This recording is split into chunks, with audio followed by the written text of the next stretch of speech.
In 1854, an ambitious inventor left England, bound for France. As he put it, quote, "At the time when the Crimean War broke out, the attention of many persons was directed to the state of our armaments. But the British War Office had rejected his proposal for a new kind of smooth-bore, heavy artillery rifle that could spin its projectiles. So he made the trip south to see if the French would be interested. After demonstrating his prototype there, he met our old friend, Claude Etienne-Minié, a French artillery commander and the inventor of the Mini pattern rifle. Minié expressed his doubts about the prototype due to the heavy strains such field guns would have to withstand from repeated firing. As the English inventor explained, he then returned to England to, quote, "study the whole question of metals suitable to the construction of guns." His name was Henry Bessemer, and the results of his subsequent studies would do much more than make new guns possible. They made a whole new world possible. Born in a tiny village in Hertfordshire, north of the London area, in 1813, Bessemer was the son of a small-scale industrialist who had fled the French Revolution as a young man. The elder Bessemer went into engraving small metal types for printing, setting up a foundry in the village, and became something of an expert on anti-counterfeiting. In 1830, they moved to London, where Henry followed in his father's line of work. The 17-year-old Bessemer then made his first important invention, a dated stamp to protect the Inland Revenue Office from the pervasive problem of people fraudulently reusing revenue stamps, i.e., not paying the tax. It helped the Treasury raise an extra £100,000 per year, and with it, Bessemer found his calling as an inventor. Over the next few years, he patented dozens of new inventions, including a steam-driven press for extracting juice from sugarcane, new means of ventilating coal mines, new railway carriages, and new ways of manufacturing paints, oils, sheet glass, and more. Perhaps most significant was a new way of creating bronze particles for false gold powder, for which he set up a factory. But it was the Crimean War and his meeting with Minié that was the real turning point of Bessemer's career.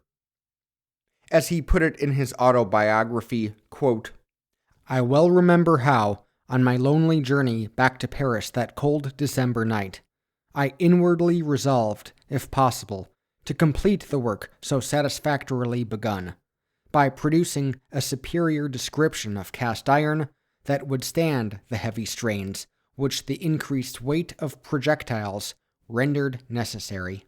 End quote. Back in London, Bessemer set up a factory with his brother-in-law at Baxter House and began experiments. Working with various mixtures of iron in the furnaces he built, he stumbled upon a breakthrough. Quote, "Some pieces of pig iron on one side of the bath attracted my attention by remaining unmelted in the great heat of the furnace, and I turned on a little more air through the fire bridge with the intention of increasing the combustion.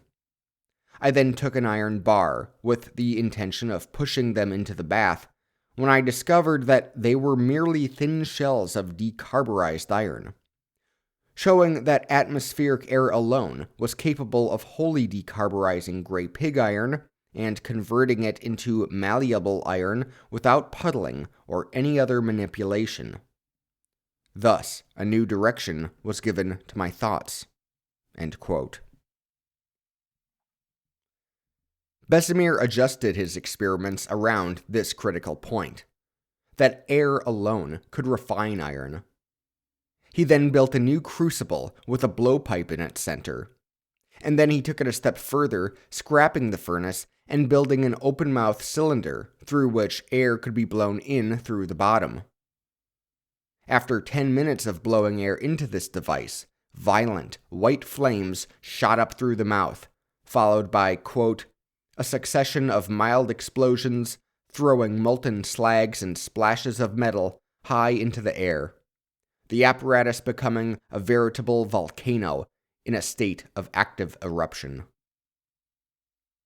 The experiment had produced the decarburized, malleable iron he desired, but the process was far too dangerous, so he then created a new cone-shaped upper chamber to control it. What he had built was a new blast furnace system, his two-chamber converter, and what he was converting was crude iron into steel. This invention would change the course of history, as humankind would soon build a world our ancestors would have thought impossible.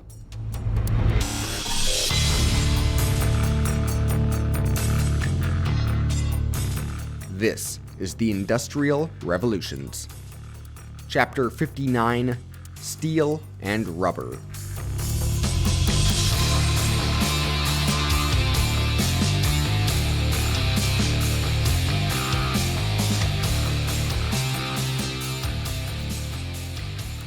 Before we get into it, let me thank everyone who supports this podcast every month on Patreon. Special shoutouts go to Donovan Robin and new patron Hans Frederick Hansen, as well as Hakeem Ahmed, Jim Ankenbrandt, John Bartlett, Adam Bibby, Chris Bradford, Elizabeth Brooking, Harriet Buchanan, Jeppe Burkhardt, Tara Carlson, Matthew Frost, Michelle Gersich, Michael Hoskenet, Jeremy Hoffman, Eric Hoganson, Ian Lacane, Brian Long, Mac Loveland, Andrew C. Madigan, Martin Mann, Duncan McHale, John Newton, Emeka Okafor, Ido Uziel, Brad Rossi, Christian Sebast, Jonathan Smith, Brandon Stansbury, Sebastian Stark, Ross Templeton, Walter Torres, and Seth Wiener. Thank you. Remember, if you would like to support the podcast, you can do so by going to patreon.com/indrevpod to sign up. That's patreon.com/INDREVPOD. Not only will you help keep the podcast going, you'll also get great benefits, including an ad-free stream, the full archive of bonus episodes, and footnotes. Higher levels of support also come with additional perks. Or if you'd simply like to make a one-time contribution, go to industrialrevolutionspod.com/supporters, and there you'll see a link to donate by PayPal. Thanks again. Strictly speaking, steel is an alloy defined by some particular chemical properties.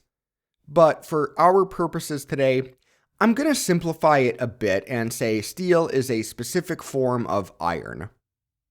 If you think of iron alloys as a spectrum, you have on the one end wrought iron, which has a very low carbon content, less than 0.1%. Wrought iron is great in terms of tensile strength, but it is not very malleable. In other words, it's difficult to form, and today it's seldom used. On the other end of the spectrum, you have cast iron, which has a high carbon content of at least 2.1%. Cast iron is very malleable, but is also very brittle and easily cracks when too much weight or other pressure is applied to it. In the sweet spot between them is steel. Typically with a carbon content of between 0.1% and 2.1%, it has the benefits of being both malleable and strong. Technically, there is more to it than that, including how the metallic compounds fuse together, but I will remind you that science is not my strong suit, so let's just leave it at that. The point is, for nearly as long as human beings have been making iron products, they have also been able to make steel products. But because of the specific parameters that make steel what it is, it was not as widely used as iron. For the most part, it was used in creating blades, like knives, and most importantly, for most of history, swords.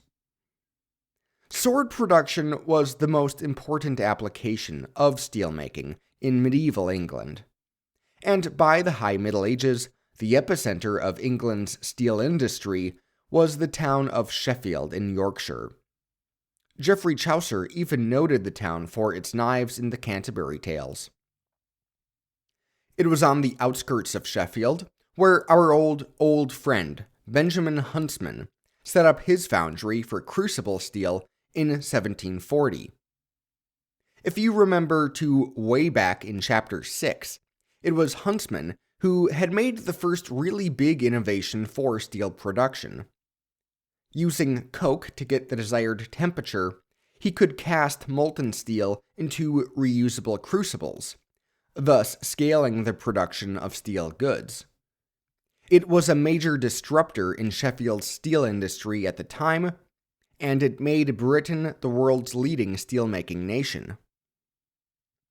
And it was in Sheffield where Henry Bessemer set up his steelworks and started licensing the technology to others in 1858. Helped along by the work of scientists like Henry Clifton Sorby, who made pioneering research into steel's microscopical structure, and innovative manufacturers like Robert Forster Machette, who discovered ways to improve Bessemer's process, Bessemer's breakthrough reduced the need for fuel sevenfold, and it was getting attention from all over the world. Except, it turned out there was a major problem with the Bessemer process. During his experiments at Baxter House, he had been using some gray pig iron that was unusually low in phosphorus. But most British iron ore had a high phosphorus content, which made for an unacceptable quality of steel. Bessemer converters had been set up across the country, and now they were failing spectacularly. He had to start importing more expensive ore from Sweden and ended up refunding about 32,500 pounds in licensing fees. That's about $5.5 million today. But a couple solutions soon emerged for the world's budding steelmakers. The first was a totally different process that came out of France. There, one Pierre-Emile Martin figured out how to make steel using an open hearth furnace, a device just recently invented by our old friend, the German-English industrialist Carl William Siemens. Shout out Chapter 55. This more controllable Siemens-Martin process, as it was soon known, allowed manufacturers to produce large quantities of high-quality steel from lower-quality ore, and with minimal waste. The only problem was it was a significantly slower process. Martin patented this alternative process in 1865, but lost the lawsuits that followed when copycats adopted the invention in their steel mills.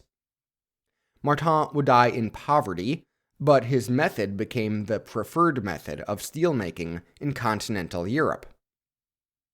In 1869, it was adopted by the continent's leading steel producer, our old friend Alfred Krupp in Germany. At first, Krupp had adopted the Bessemer process and, despite its drawbacks, was initially reluctant to switch to the Siemens-Martin process. An Anglophile who had actually changed his name from Alfred to the more English Alfred, he had been traveling to the UK since the 1830s to study industrial metallurgy. It was he who had first mastered Huntsman's crucible steel system outside England, and then had invested heavily in Bessemer converters, which he used to quickly churn out mediocre steel to supply both the growing American railways and the growing Prussian artillery needs of the late 1860s. But as Krupp continued to expand his massive business, which employed tens of thousands of workers by this point, He couldn't ignore the benefits of the French method of steel production. The other solution that made modern steelmaking possible was a fix to the Bessemer process, developed by a pair of British cousins. One, a London-born schoolmaster turned police clerk named Sidney Gilchrist Thomas, decided to go back to school to study chemistry. When one of his professors told his class about the phosphorus problem with the Bessemer process, Thomas reached out to his Welsh cousin, Percy Carlyle Gilchrist, a metallurgical scientist working in a rural foundry. In 1877, they patented a way to absorb the phosphorus from the ore used in the Bessemer process by adding crushed dolomite in the initial blast of air that converted the pig iron into steel. The so-called Thomas Gilchrist adaptation of the Bessemer converter was also adopted by the Krupp company, and between this innovation and the Siemens-Martin furnace, the mass production of high-quality steel was now possible. Thanks mostly to the Krupps, this was a major sector of Germany's industrialization in the late 19th century. The only other country that could match its steel output was the United States. And that was thanks mostly to one largely forgotten but massively influential engineer. Alexander Lyman Holley was born in Lakeville, Connecticut in 1832. The son of a prosperous cutlery manufacturer, who was actually serving as the state's lieutenant governor at the time, Holley was educated at Brown University before getting a job as a locomotive designer for the industrialist George H. Corliss. Longtime listeners will remember this name. He was the inventor of the Corliss engine, a more fuel-efficient steam engine, and he built some of the nation's best locomotives, as well as the monstrous engine that powered all the machines in the massive Machinery Hall at the 1876 Centennial Exhibition in Philadelphia, among other accomplishments. Holley would then go on to work for the Stonington and Providence Railroad and the New York Locomotive Works as a draftsman engineer. And from the mid-1850s through the mid-1860s, Holley became a prolific writer on engineering topics for technical publications, layman newspapers like the New York Times, and even 2 books about European railways. In addition to this work, he consulted for the U.S. military on new armament technologies leading up to the Civil War. What was great about all this knowledge-based work he was doing was it gave him an excuse to travel and learn about new mechanical engineering developments across North America and Europe. And it was during one of those trips in 1862 he visited Bessemer's Steelworks in Sheffield. Given access to observe the Bessemer process up close as a prospective American licensee, Holley quickly realized the great potential this system offered. As he later put it, the process promised to, quote, ameliorate the whole subject of ordnance and engineering construction in general, both as to quality and cost. Upon returning to the United States, Holley contacted our old friend, the Swedish-born screw propeller inventor and U.S. Navy contractor, John Ericsson. Ericsson then connected Holley to the businessmen who bankrolled the construction of Ericsson's ironclad warship, the USS Monitor. Shout out Chapter 52. Together, Holley and these 2 businessmen came up with a plan to convert an iron foundry in Troy, New York, into America's first Bessemer steel plant. Over the next 2 decades, Holley would build and/or help design another 10 American mills employing Bessemer converters. In this way, he almost single-handedly got the nation's mass production of steel off the ground. And with his investors, he licensed these mills through a new American patent pool, the trustees of the pneumatic or Bessemer process of making iron and steel, or as it was more simply known, the Bessemer Association. For the rest of the technological revolution, the Bessemer Association played the role of a cartel, largely determining the price of steel in the United States. Holley's mills would transform the Great Lakes region, especially in Chicago and across Pennsylvania.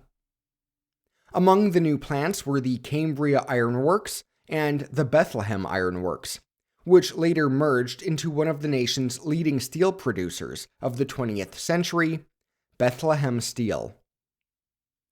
But almost all the plants Holley designed were existing ironworks that he retrofitted for steel production.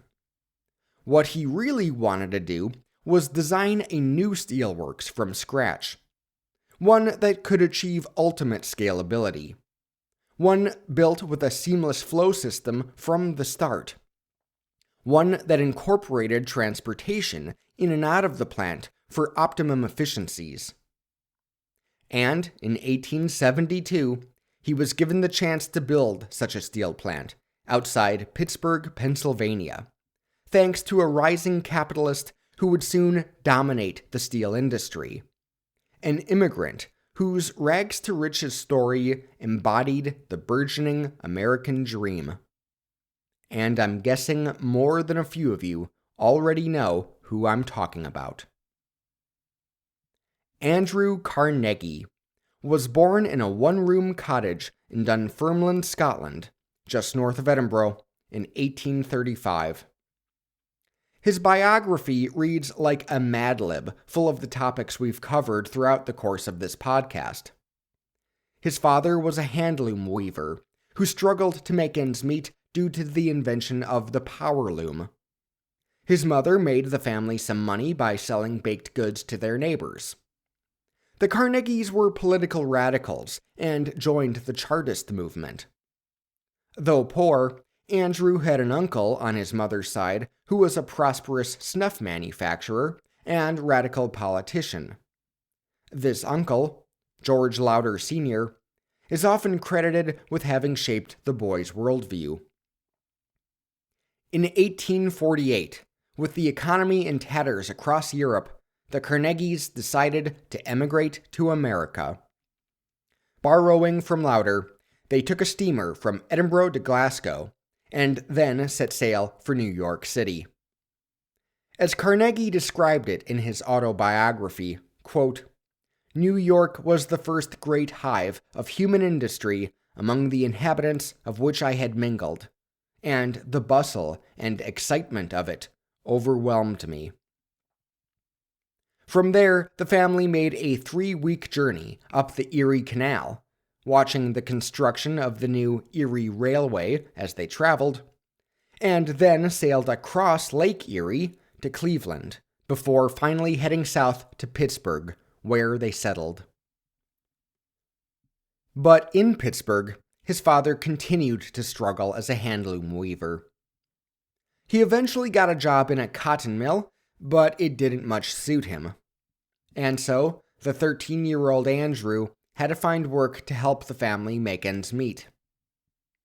He started as a bobbin boy in the cotton mill, before getting a job for a bobbin manufacturer, operating a dangerous steam engine boiler of which he was terrified, as one could expect miners to do in the days before those pesky child labor laws. Fortunately for young Andrew, another uncle of his in Pittsburgh helped him get a job as a messenger boy for a new telegraph company, delivering telegrams from the company's office to various businessmen and whatnot around town, making him acquainted with some of the leading men of the city. A hard worker who showed a keen interest in learning, Carnegie watched the telegraphers closely and picked up the skill. He convinced the telegraph office's manager to give him a trial. Before long, he had become a one-man wire service for the Pittsburgh newspapers. All the while, Carnegie was committing his spare time to his self-education, reading vociferously, and organizing mutual improvement societies with his fellow working children, including a debate club in which they hotly contested topics of politics, philosophy, and law. His big break came at age 17, when he was offered a job with the Pennsylvania Railroad. The new superintendent of the railroad's Western Division, Tom Scott, was a frequent visitor to the telegraph office where Carnegie worked, and he quickly took a liking to the boy. Scott was also born into poverty, and had been working since age 10, and he saw in this teenager not only his own strong work ethic, but also a strong mind and a knack for problem solving. He convinced the railroad that he would need an in-house telegrapher to manage his share of the line effectively, and, upon their approval, hired the young Carnegie. In this role, Carnegie had the opportunity to learn the railroad business. And when Scott was promoted a few years later, he chose the now 22-year-old Carnegie to replace him. Carnegie proved an adept railroad manager who kept traffic moving smoothly, even keeping a telegraph in his home and visiting tracks regularly for inspections. Meanwhile, Scott helped him learn how to invest his earnings, and Carnegie began buying stock in various companies that did business with the railroad. And when the Civil War came, Scott was appointed Assistant Secretary of War for Transportation. Sure enough, he brought Carnegie with him, making the young man superintendent of the Union's railroads and Eastern telegraph lines. By the end of the war, Carnegie was a rich man, having earned handsome dividends from his investments thanks to the industrial buildup the war had spurred in the North. At this point, he became a full-time venture capitalist, buying shares in industrial corporations and helping direct their operations. The most significant example was with the Keystone Bridge Company, which supplied and oversaw construction of the Eads Bridge in St. Louis, the first bridge to span the Mississippi River there. Made of iron and steel, and spanning 520 feet, it was a nightmare to build. It took about 7 years to complete, requiring Carnegie to keep going back to their banker, Junius Morgan, for financing. They finished it within hours of their final deadline, and they had to convince locals it was safe to cross by having an elephant walk across it first. Afterward, Carnegie wisely sold his shares, as the bridge also turned out to be not all that profitable. But the experience had demonstrated to Carnegie the value of steel. The weight it could hold would be indispensable for the construction projects of the future. And while he was selling bonds for the bridge company on a trip to the UK, he happened to get a chance to visit the new steel plants going up in Sheffield and Birmingham. He returned home knowing exactly where his future energies would be focused, and he approached Alexander Holley to build him the world's best steel mill. Construction of this Edgar Thomson Steelworks began in April 1873.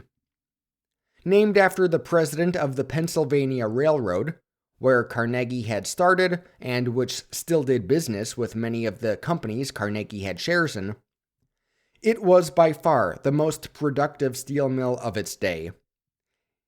In plans that took only 6 weeks for him to complete, since he had been imagining this ideal steel mill for so long, Holley designed it so the pig iron would be melted in large cuplas, ladled by tipping cuplas, into twin 6-ton Bessemer converters, and heated with independent blowing engines. From there, the molten steel would flow directly into ingot molds on moving rollers. Unlike other steel mills that required constant cooling and reheating as the product moved. Steel here could stay hot throughout the process until it was ready for one cooling. Hydraulic fingers pressed the steel so it would cool into straightened rails and then shipped out via the tracks built for the site. The layout of the works was designed specially for these rail tracks. As Holley explained, quote, "These works were laid out not with a view of making the buildings artistically parallel with the existing roads or with each other, but of laying down convenient railroads with easy curves. Coal is dumped from the mine cars, standing upon the elevated track, directly upon the floors of the producer and boiler houses. Coke and pig iron are delivered to the stockyard with equal facility. The finishing end of the rail mill is accommodated on both sides by low-level gauge railways. There is also a complete system of 30-inch railways for internal transportation." End quote. The entire undertaking was extremely expensive, but Carnegie was willing to pay just about whatever it took to get the best possible economies of scale. He invested $250,000 of his own personal fortune, today that would be about $5.9 million, and raised an additional $450,000 from other investors. And to manage the facility, he hired the experienced steelmaker and Civil War veteran, Captain Bill Jones, who was beloved by the employees and found additional, innovative ways to increase production. Carnegie once said, quote, "I am neither a mechanic nor engineer, nor am I scientific. The fact is, I don't amount to anything in any industrial department. I seem to have a knack of utilizing those that do know better than myself." End quote. A great example of this was in the case where Jones asked for a raise.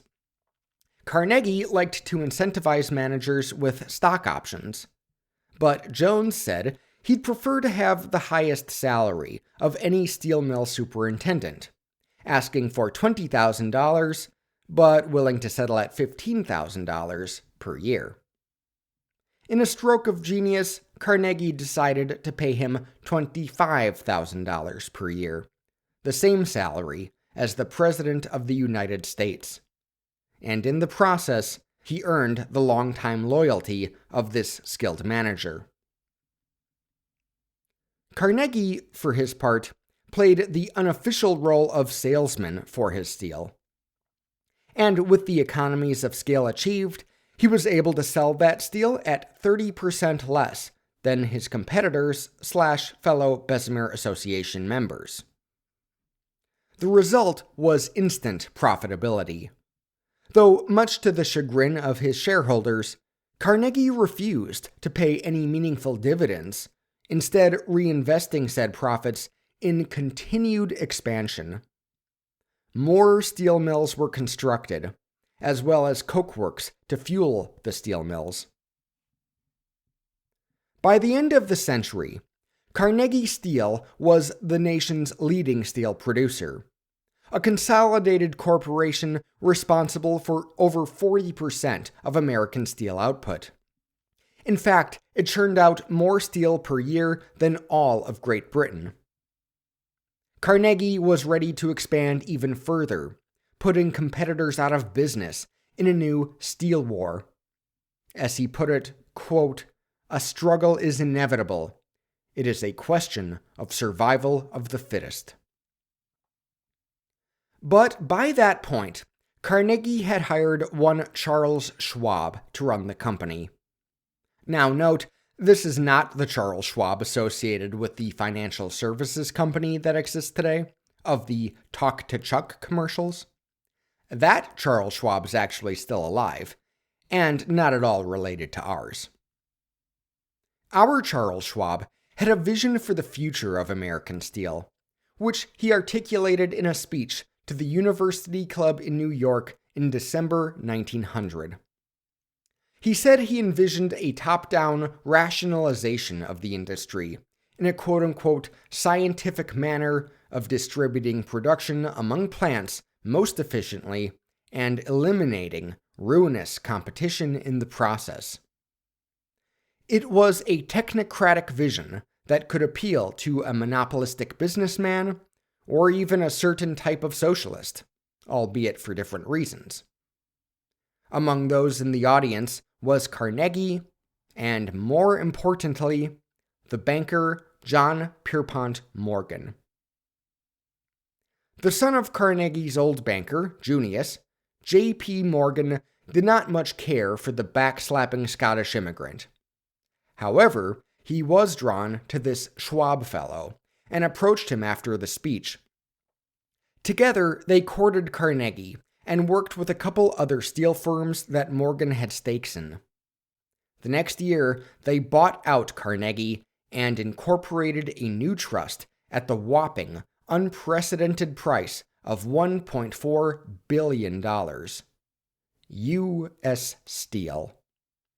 It would be the country's biggest merger for over 80 years to come, and the new corporation, with Schwab serving as its first president, controlled about 60% of the American steel market. With his payout, Carnegie was now extremely rich, and for the remainder of his life, he would focus his energies on giving that vast fortune away. But we'll save that and other Carnegie topics for another time. Steel was big business.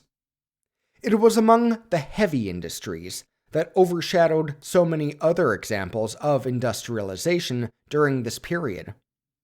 As a result, Wall Street insiders thought little of those companies like P&G, or Heinz, or Gillette, or Coca-Cola.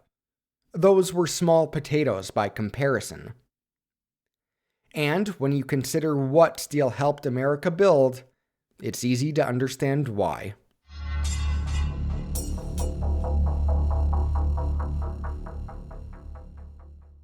This episode is sponsored by Surfshark VPN.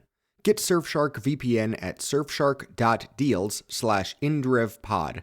Enter promo code indrevpod for 83% off and 3 extra months free. As you know from listening to this podcast, we live in an increasingly changing world, both for good and for bad. It's good that we can, for example, use the internet to listen to podcasts. It's bad, though, that our online privacy is virtually non-existent. That's where Surfshark comes in. Surfshark is a virtual private network, or VPN, that allows users to automatically encrypt their data while searching online, making purchases, and more. I, for one, love using Surfshark to keep my data out of the hands of hackers, and I know plenty of people who'd prefer it if Jeff Bezos had no idea what they liked to buy. Plus, with Surfshark, you can bypass geo-restrictions to access websites and stream content from other countries across the globe. I sure wish I had known about Surfshark when I went to Mexico last year and couldn't watch my favorite shows in bed at night. So try Surfshark VPN risk-free with a 30-day money-back guarantee. Go to surfshark.deals/indrevpod and enter promo code indrevpod for 83% off and 3 extra months for free. Again, that's surfshark.deals/indrevpod.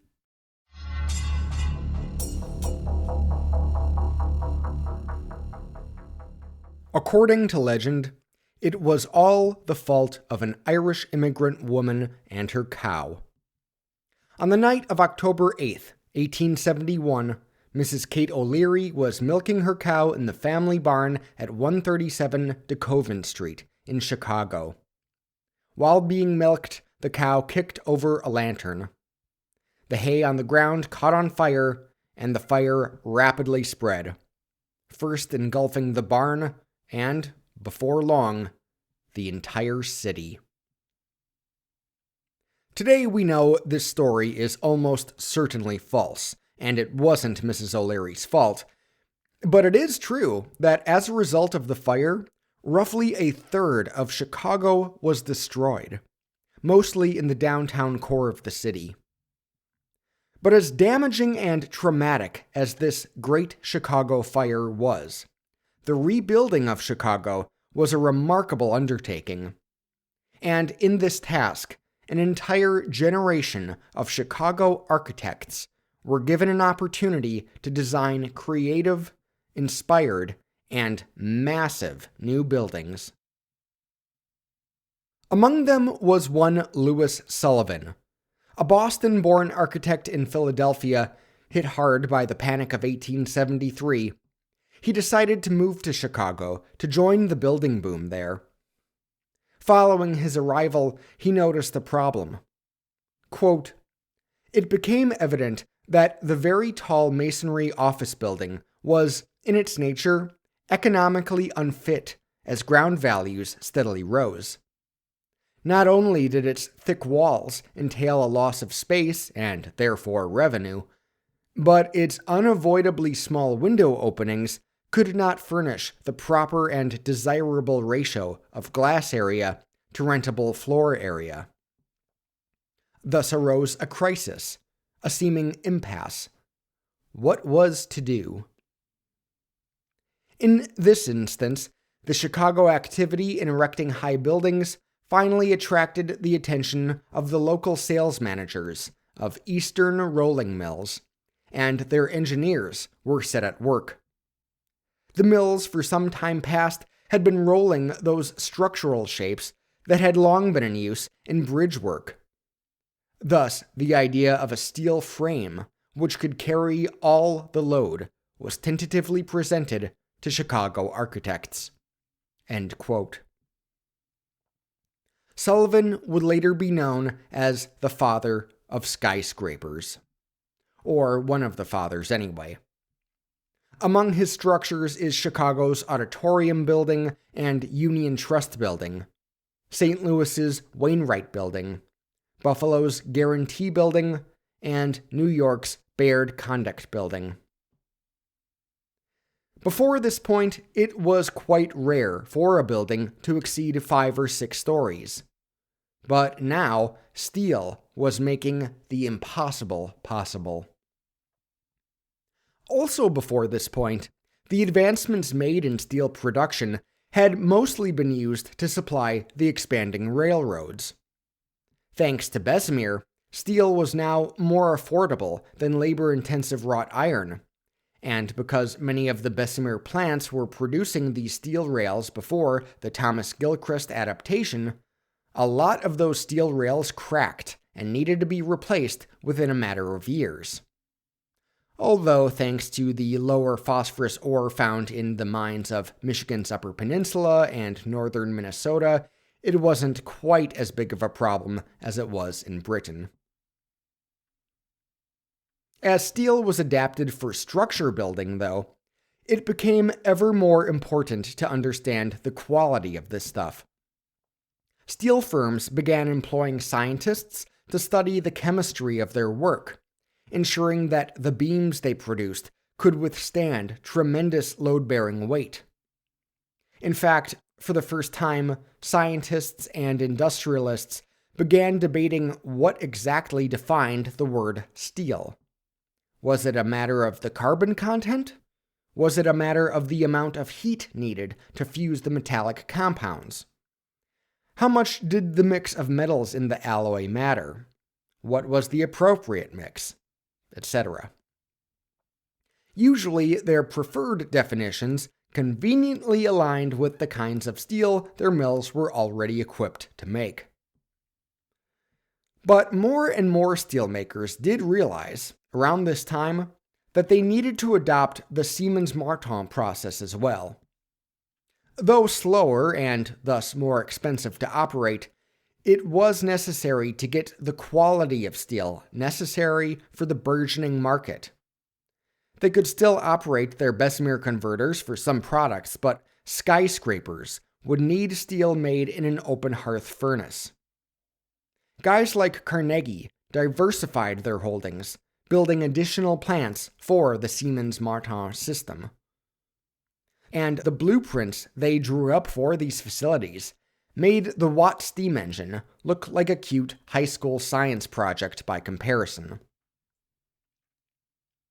Steelmakers also innovated with the engineering of their beams, creating a more secure I-beam and later an even more secure H-beam. With these advancements, they could market their beams to architects. The steel industry would continue to develop other innovative products with newer applications in mind. Bethlehem Iron, for example, built a gigantic 125-ton hammer to press huge slabs of acid-soaked steel into armor plates for new naval warships. Others found new ways of forging steel machines for metal-cutting factories. But it was how steel transformed urban landscapes that was most noticeable. Bridges like the Brooklyn Bridge were made possible. So were elevated transit lines like Chicago's L. But certainly, most significant was skyscrapers. To build a skyscraper required more than just breakthroughs in steel production, though. For starters, precision-made interchangeable parts allowed engineers to construct massive skeleton frames, around which brick or masonry or glass could be added. Perhaps the best example of these skeleton frames were those designed by French industrialist Gustave Eiffel, who used them in the interior of the Statue of Liberty, gifted by France to the US for its 1876 centennial, and of course for the Eiffel Tower in Paris, constructed for the city's 1889 World's Fair. While these two structures were made of wrought iron rather than steel, they showed the world just how high architects could safely build. Though originally meant to be a temporary landmark, the Eiffel Tower was left standing and would remain the world's tallest structure until the 1930s. For another thing, the economics of building skyscrapers had to make sense. As industrialization expanded, it allowed a professional services sector to grow. Banks, insurance companies, publishers, and other such businesses needed office space in urban commercial districts. What's more, renting such space in a high-rise became a status symbol for the owners of these enterprises.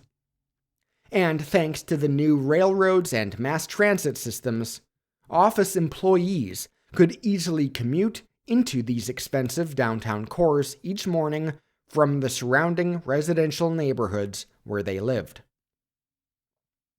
Following the Great Chicago Fire, architects also began incorporating fireproofing strategies into their designs, a critical step to attracting investment to build skyscrapers.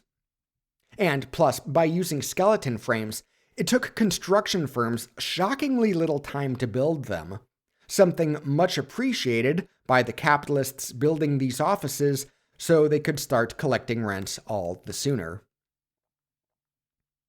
But maybe the most important requirement for skyscrapers to work was the development of the elevator. While examples of elevators can be found going back centuries, it was really in the 19th century when they first started becoming practical. Several British architects were designing steam-powered elevators by the 1830s.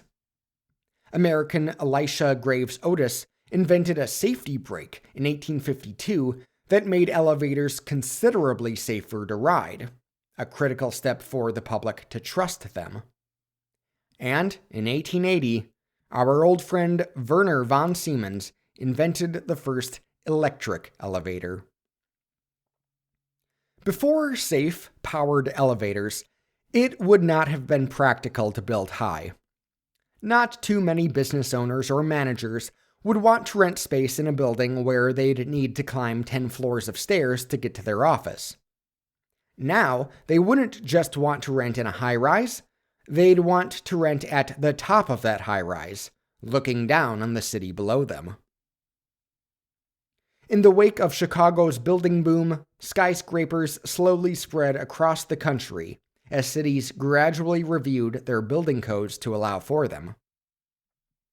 When New York City decided to sanction skeleton construction in 1892, it saw its own building boom, culminating in 1901 with the completion of an unthinkably high triangular building. Originally named after its architect, George Fuller, it was better known by its nickname, the Flatiron Building. At 22 stories high and remarkably thin, many locals were convinced it would eventually fall, either cracking under its own weight or by blowing over with a strong gust of wind. But thankfully, the steel structure has kept intact, and the building still stands today. Now, as you can guess by the title of this episode, steel was by no means the only important industrial product of the age. There was another that would be just as critical to machines, consumer goods, and other breakthroughs for the future, and that is rubber.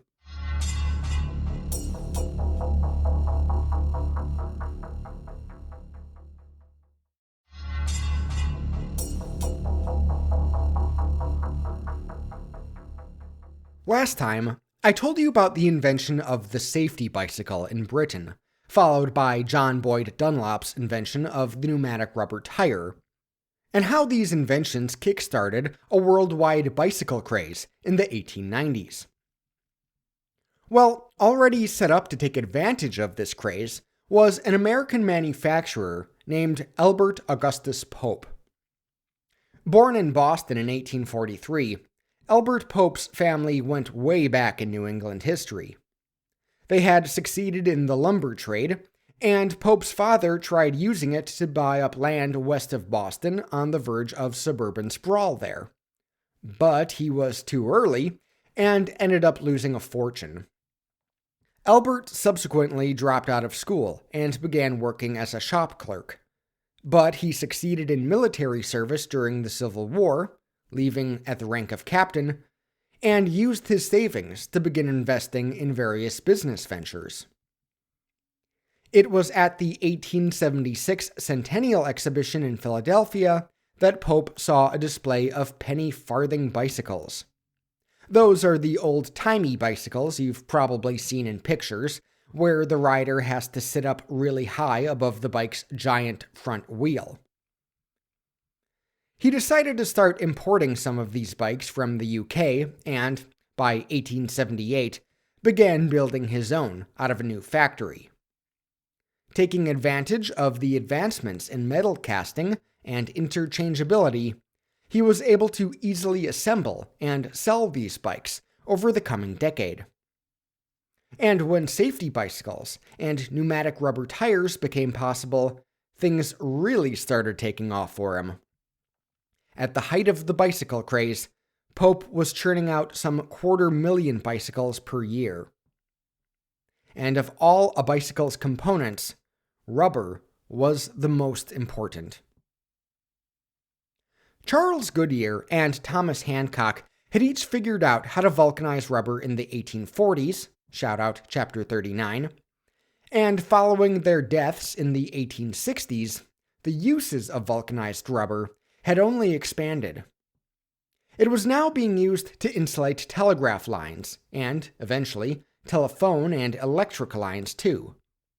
It was used in the hoses for the increasingly industrial breweries of the United States and Europe. Rubber was being used to make safer steam engines and safer machinery for the production of electricity, armaments, and more. It was needed for washers, gaskets, springs, pistons, plug valves, motor mounts, and more. It would soon be adopted in diesel engines and assembly line conveyor belts. Not only were there new industrial applications, but new consumer applications for rubber too. In addition to his pneumatic tires, Dunlop used rubber to make better tennis balls and golf balls. Tennis shoes with rubber soles also started to hit the market, as did rubber ducks, balloons, and other rubber toys for children. Foam rubber was developed for pillows, mattresses, and upholstered furniture. Rubber was even starting to be used for new forms of birth control. As late as the 1850s, people still relied on sheep intestines for their contraceptives. But in the late 1800s, the manufacture of rubber diaphragms, cervical caps, and condoms began, with condoms being by far the most popular. Now, these were not the disposable rubber condoms of today. Those wouldn't be possible until the advent of concentrated liquid latex in the early 20th century. Instead, workers would piece strips of rubber around penis-shaped molds of various sizes and then cure them with heat. It resulted in a thick rubber condom that could be reused for up to 3 months. These would be important public health tools come the First World War, as the British, French, and German armies began supplying rubber condoms to their troops. The U.S. Army, by contrast, was hamstrung by a federal morality law and couldn't provide its soldiers with condoms, which is how Americans came to spread so much venereal disease in Europe come 1917 and 18.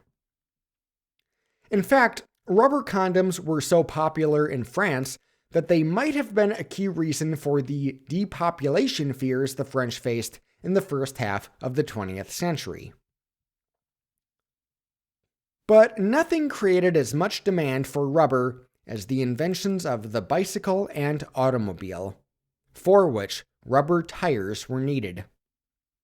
Now don't worry, we'll talk more about the introduction of the automobile in the future. To supply bicycle manufacturers and automakers, several major rubber companies sprang into existence.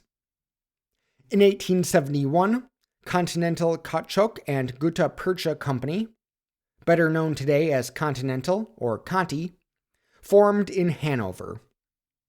Dunlop set up his own rubber company in Dublin in 1889 and expanded with plants in Belfast and Coventry before relocating to Birmingham. Also in 1889, the brothers Edouard and André Michelin started a company to make pneumatic tires in rural France. U.S. Rubber was established in Naugatuck, Connecticut in 1892, with hopes of dominating the American market, much like U.S. Steel later would. But the trust was overshadowed by a number of rubber companies set up in Akron, Ohio, the rubber capital of America, including Goodrich, Goodyear, and Firestone. It was at a time when automobiles were really only affordable if you were wealthy, and the tires were a big reason why. In 1898, a set of rubber tires cost $400. Adjusted for inflation, that's over $13,000 today.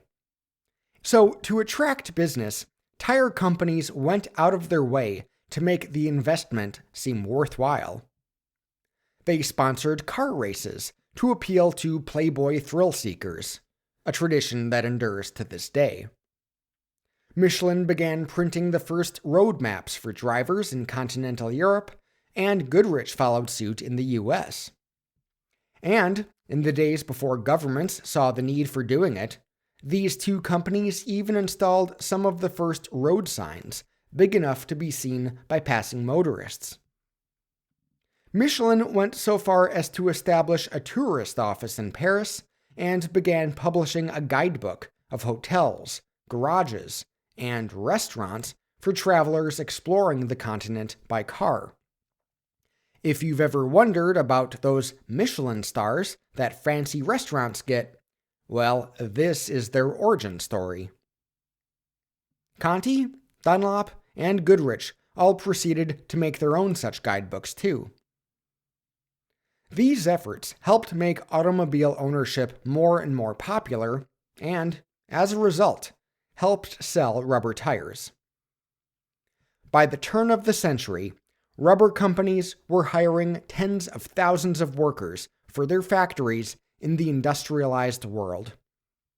And to supply the rubber for processing in these factories, the rubber companies turned to the still unindustrialized tropics. As you'll remember from Chapter 39, rubber trees originally came from the Amazon rainforest. And throughout the 19th century, that remained the source for most of the world's rubber supply. Brazil was the leading exporter of latex well into the 1890s. During the 1890s, though, the African rubber trade grew significantly. Lesser-known rubber trees like Funtumia elastica and vines like Landolphia were native to the rainforests of Central Africa from modern-day Nigeria to modern-day Angola. And as European powers colonized the African continent during these years, one of the primary objectives was to extract latex to send to rubber factories. The most infamous example of this was in a country known to us today as the Democratic Republic of the Congo.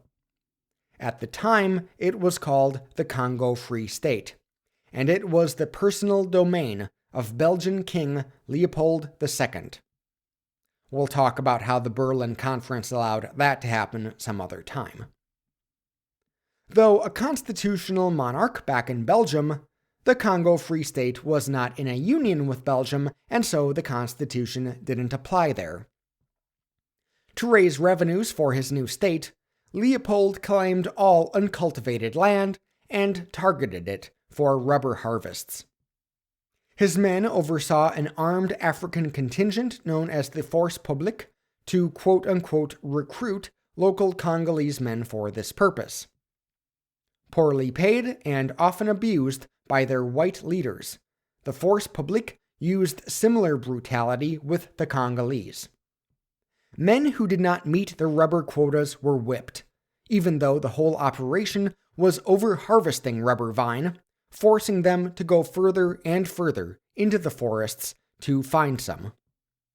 Women and children were taken hostage until the rubber quotas were achieved. Villages were burned to the ground. Those who resisted had their hands cut off. It is believed as many as 10 million Congolese died in the pursuit of rubber. Similar atrocities were seen in the French Congo too. Africans weren't the only indigenous people victimized by the rubber trade. In the rainforest of northern Peru, a British outfit known as the Peruvian Amazon Company used debt peonage to enslave Amerindian workers in the area around the Putumayo River. By the time the atrocities were discovered in 1909, as many as 250,000 had been killed by disease or mistreatment. Entire tribes were wiped out. It became known as the Putumayo Scandal, and the American whistleblower who uncovered it described it in stark terms. Quote, "The agents of the company forced the Pacific Indians of the Putumayo to work day and night. They are flogged inhumanely until their bones are laid bare.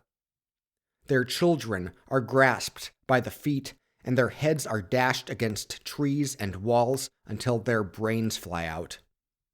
Men, women, and children are shot to provide amusement.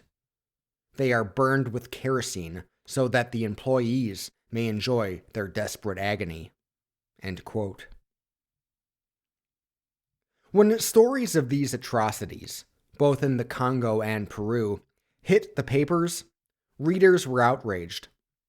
The Belgian parliament ended up stripping their king of his control over the Congo, while a British judge forced the PAC into dissolution. Reformers, meanwhile, pursued a new way to cultivate rubber, one that would not only clean up the horrific abuses of the quote-unquote wild rubber trade, but also the inefficiencies of sending people out into the jungle to cultivate the stuff.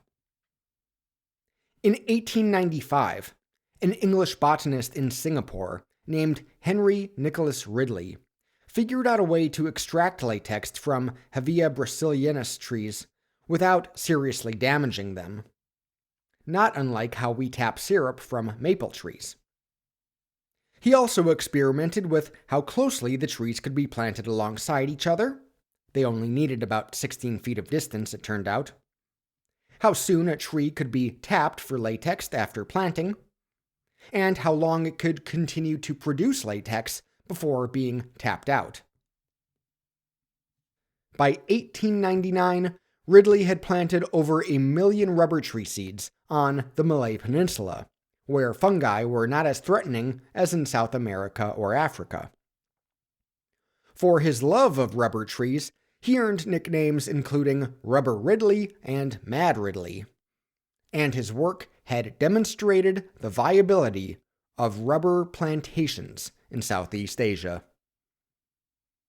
Over the next several decades, rubber companies set up such plantations across modern-day Cambodia, Vietnam, Malaysia, and Indonesia.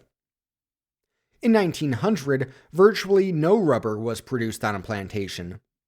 But 20 years later, more than 90% of the world's rubber supply was harvested on these plantations in Southeast Asia.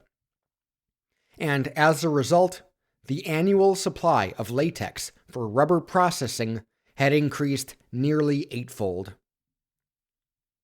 Workers migrated from all over Asia to work on these plantations, some from as far as China and India, though most from rural communities closer by. Referred to as coolies by the white managers, they endured rough working and living conditions, flagrant racism, and a rigid socioeconomic hierarchy on the plantations. Discipline was strict, and they were worked from sunrise to sunset, tapping the trees, gathering liquid latex, heating it, and using machine presses to form it into blocks for shipment to the US and Europe. Confined to small huts or barracks, disease would spread rapidly among the Asian workers. While especially bad in the early years of a plantation, when mortality rates were frequently over 20%, there was never a point in which their life expectancy exceeded that of their friends or family members who remained in the nearby rural communities. But upon entering work on a plantation, it was made difficult to leave. Gambling was a big part of the culture in many of these societies, which was even more so the case with the disproportionately unattached male workforces. Knowing this, the companies would extend lines of credit to the workers on their days off, indebting them to the estate so they'd have little choice but to renew their labor contracts when the time came. Even names reflected the problematic labor practices on these plantations. While white managers enjoyed being addressed by their full names and honorifics, overseers would only be called by their first names. The laborers they oversaw, meanwhile, were simply called coolie or boy or a dehumanizing number. For example, a report taken on a French plantation in 1936 read that, quote, Folio 14436 of Village 6 was struck to the point of bleeding by, quote, Overseer Tan. This led to a protest for which 4 workers, all named by their own folio numbers, were put in a prison for 5 days. Similar to how textile mills had become dependent on a steady supply of cotton from plantations across the world, now rubber factories had become dependent on plantations. This agricultural commodity, so critical for industrial production, was now a cornerstone of the global supply chain. The 2 world wars disrupted that global supply, much like the invasion of Ukraine by Russia is now disrupting the global supply of oil and gas. And consumers a century ago talked about the price of rubber much the way we talk about the price of filling up the tank today. Only with the development of synthetic rubber in the mid-1900s did such anxieties die down. Today, it is simply impossible to imagine the world without mass-produced steel and rubber. These products were critical to bringing about the kind of lives we enjoy today. Also critical to modern life were numerous new inventions of the late 19th century, especially those made possible with the power of electricity. And we're going to discuss them and their legendary inventors next time on the Industrial Revolutions.